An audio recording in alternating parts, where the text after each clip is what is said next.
Portable steel hoppers make handling waste and bulk material safer and more convenient. Simply move the hopper into position to receive material. Lock the caster, and once the hopper is full, load onto a fork truck and dump the material. The handle is used for transporting, and the unit rolls on 8x2 glass-filled nylon caster. 2 rigid, 1 swivel, and 1 swivel with lock are standard. Fork truck entry openings are designed to move hopper over rough terrain. Usable fork pockets are 7x2 on 21 5/8 centers. Foot-operated caster lock is included.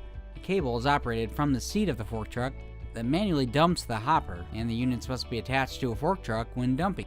To manually dump the portable steel hopper, elevate the entire hopper above the sidewall of the dumpster. Release the latch lever and pull the release lever. To return the chute to the latched position, tilt the forklift mast toward the cab and back away from the dumpster. The hopper should automatically return to the latched position. Once the hopper is latched, apply the latch lock. Welded construction makes them durable.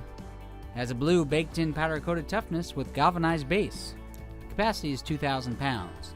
There are 3 different volume sizes available: 1/2 inch, 1 inch, or 1.5 in volume cubic yards. Portable steel hoppers, making handling waste secure and expedient.